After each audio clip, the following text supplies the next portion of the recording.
In a place called the Mystical Literacy Pirates, there were 3 kids called Elif, Simone and Amara. It's an item that they were looking for, which had unspeakable powers of Egypt.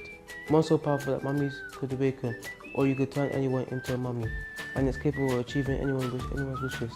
Elif was a smart one. However, Simon, on the other hand, was more goofy than anyone else. Amara was quiet but very talkative. Elif was a boy with a red shirt, a cap and a pair of jeans. Meanwhile, Amara wore a school t-shirt with a jacket and a skirt. And finally, Simon, who was dressed in a blue jacket and tracksuit bottoms. It was 2324. The room of literacy pirates was rocking along the ship that was being navigated along the blue, glistening sea. It was just a normal session at LP. The literacy pirates were a big room in the bottom of a big real-life ship. You could see dust and dead rats. It looked like it got abandoned for years. The sense of a big room was historic. They were all in an interesting version of a spaceship, and they were special, mysterious Hackney pirates. Whilst the spaceship was flying in the sky, it was abnormal because as they were flying, they came to a total different galaxy named Special Spaceship Galaxy. The pirate ship smelled like it had been there for 70 years, which was majestic. A girl about 12 years old stepped into the boat nervously. Elif did a lot of things nervously, and never in a million years would she go on an adventure. There is a little painting on the wall. A tall young teacher explained to the class. So, children ran to the library to find a book, but the 3 children found a random book that nobody has ever known about it. The library was full of marvellous books that you would regret not reading. They walked closer and closer to see what they had spotted. It had glitter sparkles. They were looking for the oldest book that they could find. Suddenly, at the back of the shelf, they saw a book that was covered in dust. As they opened the book, there was a spark of light, as golden as gold, obviously.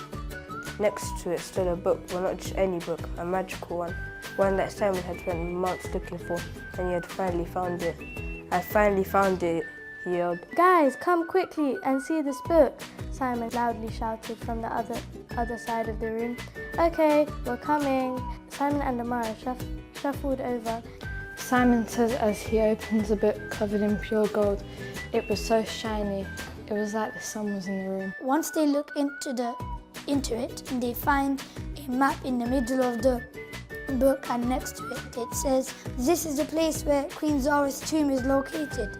Wow, said Amara with her mouth wide open. They all opened the map to see a path to a red X. X marks the spot, said Amara. After looking at the map for so long, they started whether they should follow the map or not. Elif and Simon says, let's go, but Amara says, I do not agree with this. It's too dangerous. But after they persuade her, she agrees, but suddenly a creaking noise came from the ceiling. Elif broke the silence by yelling, "How are we going to get there?" "Wahahaha, you won't get there, but I will." "You meddling kids are so gullible," the mysterious man cackled. In a puff of smoke, it was the unbelievable Captain Greybeard. Captain Greybeard was the most dangerous, the most frightening person you could ever see. "Ha ha ha ha ha ha," he cackled, as loud as a ship honking. Bash! A flame of fire came out of the wall. "Give me the book, or else," shouted Captain Greybeard.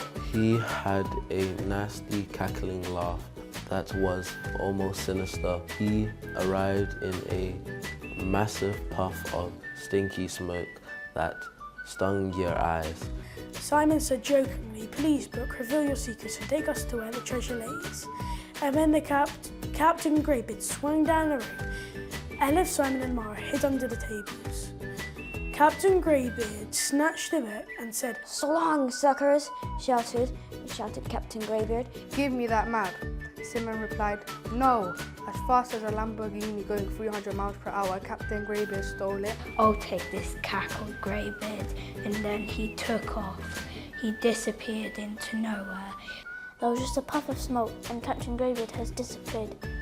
"Moo ha ha ha ha," they heard in the distance. Suddenly the ground started shaking and some children came up to Elif, Simon and Amara. "Oh no, the map's gone," cried Elif. "Aw, I could have bought 1,000,000 dairy milk bars with that," Simon groaned. "Hey, over here!" Then a hologram of the captains came. "Find a magic skateboard and you will arrive at your destination," boomed their voices. When the young pirates thought that all hope was lost, Captain Splurge and Refined Admiral gave them a hoverboard as a gift. They got ready and hoped for the best. They grabbed the mystical skateboard, they said the magical rhyme, Zester Pesto. Then they zoomed off and past the lightened sky of London and over the dark, murky ocean to the boiling sands of Caria.